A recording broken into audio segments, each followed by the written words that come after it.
Shri T P Chandrabhas, ഇപ്പോൾ doctor P K Gopan പറഞ്ഞത് 10 വർഷത്തെ ഭരണ മികവ് അന്താരാഷ്ട്ര തലത്തിൽ കേരളത്തിന്റെ യശസ് ഉയർത്തുകയും അതിന്റെ ഫലമായി അടുത്ത നിയമസഭാ തെരഞ്ഞെടുപ്പിലും LDF-ന് അനുകൂലമായ തരംഗമുണ്ടാകും എന്നുമാണ്. അഡ്വക്കേറ്റ് എം ലിജു പറഞ്ഞത് 10 വർഷത്തെ ഭരണത്തിൽ നിന്നുണ്ടായ ഭരണവിരുദ്ധ വികാരം ഏറ്റവും കൂടുതലായി ഈ പറയുന്ന അദ്ദേഹം എണ്ണി പറഞ്ഞ എല്ലാ ഫാക്ടറുകൾക്കും അപ്പുറത്ത് പ്രതിഫലിക്കും എന്നുള്ളതാണ് അവർക്ക് പഠനങ്ങളിലൂടെ മനസ്സിലായത് എന്നുള്ളതാണ്.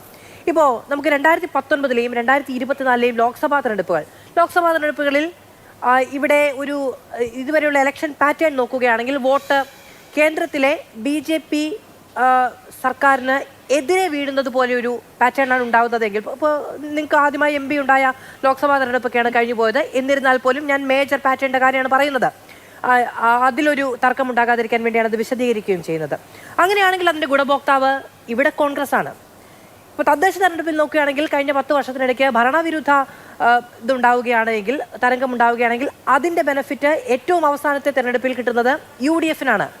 അപ്പോൾ നിങ്ങൾക്ക് ഏത് വോട്ട് കിട്ടും? എന്താണ് നിങ്ങളുടെ ആത്മവിശ്വാസം?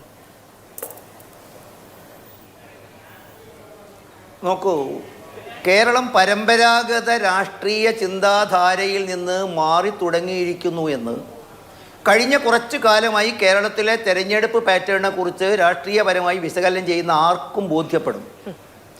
2019, 2024 അതിനുശേഷം കേരളത്തിൽ നടന്നുകൊണ്ടിരുന്നത് അതിനു മുമ്പ് കേരളം നടന്നുകൊണ്ട് താങ്കൾ പറഞ്ഞ അതേ പാറ്റേണാണ്. ഭരണകക്ഷിക്കെതിരായുള്ള ഭരണവിരുദ്ധ വികാരം പ്രതിപക്ഷം പരമാവധി ഉപയോഗപ്പെടുത്തുകയും അവർ നേട്ടം കൊയ്യുകയും ചെയ്യുന്ന ഒരു രീതിയായിരുന്നു കേരളത്തിൽ വർഷങ്ങളായി ഉണ്ടായിരുന്നത്. എങ്കിൽ ഇത്തവണ കേരളം ദർശിച്ചത് എന്താണ്? പരമ്പരാഗത രാഷ്ട്രീയ ചിന്താധാരയിൽ നിന്ന്, സാമ്പ്രദായിക സമ്പ്രദായത്തിൽ നിന്ന് കേരളം മാറി ചിന്തിച്ചു തുടങ്ങിയിരിക്കുന്നു. ഭരണസ്ഥിരാ കേന്ദ്രത്തിൻ്റെ നെടുനായകത്വം ദേശീയതയോടൊപ്പം നീങ്ങാൻ തയ്യാറെടുത്തിരിക്കുന്നു. മുനിസിപ്പാലിറ്റികളിലും പഞ്ചായത്തുകളിലുമുള്ള മുന്നേറ്റം ഒരു തരത്തിൽ ഭരണവിരുദ്ധ വികാരം എക്കാലവും കൂടെ കൊണ്ടു നടന്നിരുന്ന ആളുകൾക്ക് നഷ്ടപ്പെട്ടു തുടങ്ങിയിരിക്കുന്നു. നോക്കൂ, 2025-ലെ ലക്ഷ്യത്തെക്കുറിച്ചാണ് കോൺഗ്രസിൻ്റെ സുഹൃത്ത് ചൂണ്ടിക്കാണിച്ചത്. അദ്ദേഹത്തിൻ്റെ പ്രതീക്ഷ ഒരു പരിധിവരെ ശരിയുമാണ്. കാരണം അതിശക്തമായ ഭരണവിരുദ്ധ വികാരമാണ് കേരളത്തിലെ പൊതുജനങ്ങളും സാധാരണക്കാരും തൊഴിലാളികളും ആശുപത്രിവാസികളും എല്ലാം അനുഭവിച്ചു കൊണ്ടിരിക്കുന്നത്. എല്ലാ അർത്ഥത്തിലും ജീവിതം ദുസ്സഹമായ ഒരവസ്ഥയിൽ. നോക്കൂ, 2026-ന്റെ ആസൂത്രണ യോഗത്തിൽ ഡൽഹിയിൽ നിന്നും കൊണ്ടുവന്ന അവരുടെ കനകോലു എന്ന രാഷ്ട്രീയ തന്ത്രജ്ഞൻ്റെ റിപ്പോർട്ടുകൾ പുറത്തു വന്നിരിക്കുന്നു. ലിജു സമ്മതിക്കുമോ എന്ന് എനിക്കറിയില്ല, അത് ഇന്ന് വളരെ ലഭ്യമാണ്. എന്താണ് അദ്ദേഹം പറയുന്നത്? വിചാരിച്ചതുപോലെയുള്ള ഒരു മുന്നേറ്റം കേരളത്തിൽ ഉണ്ടായിട്ടില്ല. അദ്ദേഹം പറയാതെ പറഞ്ഞു വെക്കുന്നത് എന്താണ്? വളരെ കൃത്യമായ ഒരു രാഷ്ട്രീയ ധ്രുവീകരണം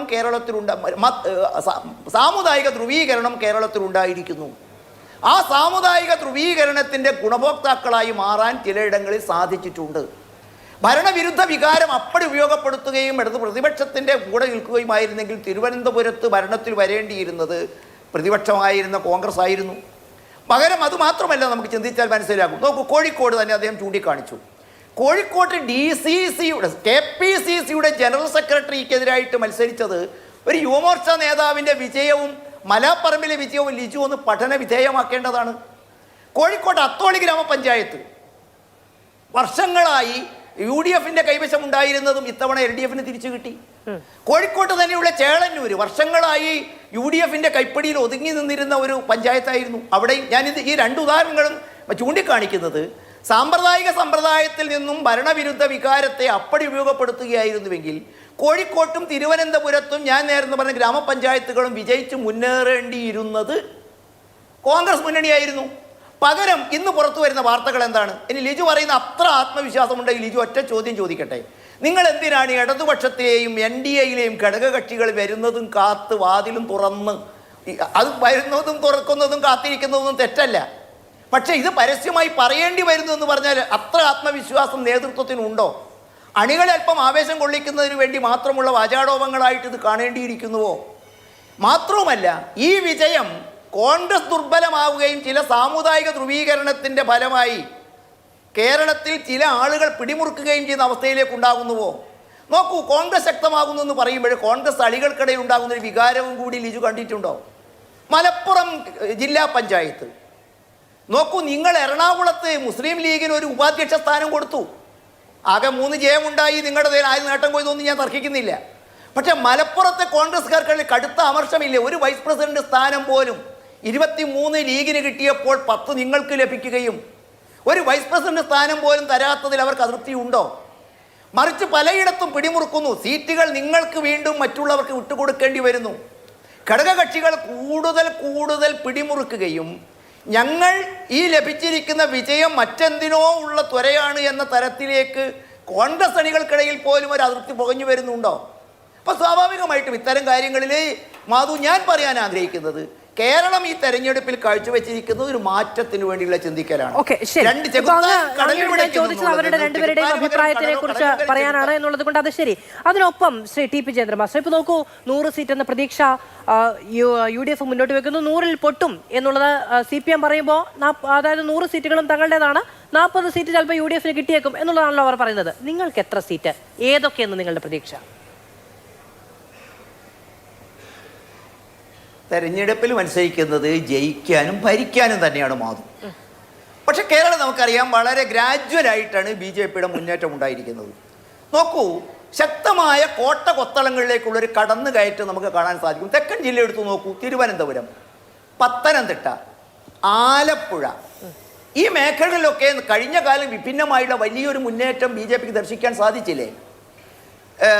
ഇങ്ങ് വടക്കോട്ട് വരുമ്പോൾ കണ്ണൂർ മുനിസിപ്പാലിറ്റി, കോഴിക്കോട് മുനിസിപ്പാലിറ്റി, കാസർഗോഡ് ജില്ലയിലെ പ്രബലമായ ഭാഗങ്ങൾ, ഇവിടെയൊക്കെ നോക്കുമ്പോൾ കഴിഞ്ഞ കാലഘട്ടങ്ങളിൽ നിന്ന് വിഭിന്നമായിട്ട് BJPയുടെ ശക്തമായ ഒരു മുന്നേറ്റവും സാമ്പ്രദായിക രാഷ്ട്രീയ കോട്ടകളിൽ കടന്നു കയറുകയും ചെയ്യാൻ സാധിക്കുന്നു എന്നുള്ളത് ഒരു പ്രകടമായ സൂചനയായിട്ടാണ് BJP വിലയിരുത്തുന്നത്.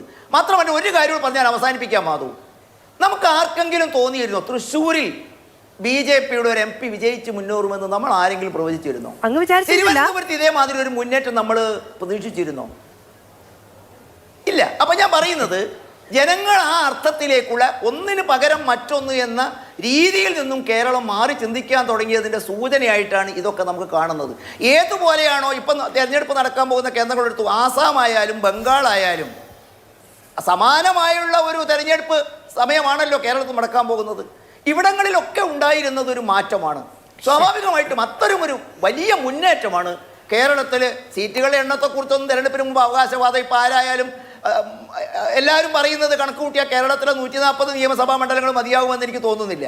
അതുകൊണ്ട് ഞാൻ സൂചിപ്പിക്കുന്നത്, കൃത്യമായി ഭരണത്തെ നിയന്ത്രിക്കാൻ പറ്റുന്ന തരത്തിലേക്കുള്ള ഒരു മുന്നേറ്റം കേരള രാഷ്ട്രീയത്തിൽ ഉണ്ടാകും. വരാൻ പോകുന്ന നാളുകളിലേക്ക് കേരള രാഷ്ട്രീയത്തിന്റെ മാറ്റത്തിന്റെ ഭരണത്തെ നിയന്ത്രിക്കാൻ കഴിയുന്ന തരത്തിലുള്ള മുന്നേറ്റം എന്ന് പറയുമ്പോൾ നിങ്ങൾ ഇവിടെ ഒരു സഖ്യകക്ഷി സർക്കാർ ഉണ്ടാക്കും എന്നാണോ? ഇതിപ്പോ മുമ്പ് നിങ്ങളുടെ മുൻ അധ്യക്ഷൻ കെ സുരേന്ദ്രൻ പറഞ്ഞതുപോലെ തന്നെ മറ്റ് രാഷ്ട്രീയ പാർട്ടികളിലെ കുറ്റുനോക്കിയുള്ള സഖ്യസാധ്യത പ്രഖ്യാപനമാണോ? മാധു, എഴുതാപ്പുറം വായിക്കണ്ട, അല്ല പറഞ്ഞതിന്റെ നോക്കൂ. കേരളത്തിൽ തദ്ദേശ സ്വയംഭരണ സ്ഥാപന തെരഞ്ഞെടുപ്പ് കഴിഞ്ഞപ്പോൾ നമ്മൾ വിലയിരുത്തിയത് 23 സീറ്റ് പഞ്ചായത്ത് BJP ഭരിക്കുമെന്നായിരുന്നു. BJP ഇന്ന് പ്രസിഡന്റായിരിക്കുന്നത് 30 പഞ്ചായത്തിലാണ്. 30 പഞ്ചായത്തിലേക്ക് BJPയുടെ അംഗത്വം എടുക്കാൻ കാരണം എന്താണ്? മറ്റു പലയിടത്തും ഇവർ സമാസമം നിന്നപ്പോൾ ഒരു മൂന്നാമത്തെ കക്ഷിയുടെ മുന്നേറ്റം ഉണ്ടായി.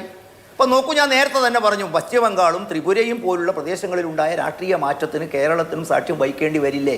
ഓക്കെ, ശരി. ആ തരത്തിലുള്ള ഒരു വലിയ മുന്നേറ്റം BJP കേരളത്തിൽ നടത്തുമ്പോൾ അപ്രതീക്ഷിതമായ നേട്ടം BJPക്ക് ഉണ്ടാകും. ശരി മാഷ, അതില് അങ്ങ് പ്രക്ഷുബ്ധനാവേണ്ടതില്ല. ഭരിക്കും എന്നൊരു രാഷ്ട്രീയ പാർട്ടി പറയുന്നത്, പ്രത്യേകിച്ച് 3 മുന്നണികൾ സജീവമായൊരു സംസ്ഥാന രാഷ്ട്രീയത്തിൽ നിന്ന് ഭരിക്കും എന്ന് പറയുന്നത് നമുക്ക് മനസ്സിലാകുന്ന കാര്യമാണ്.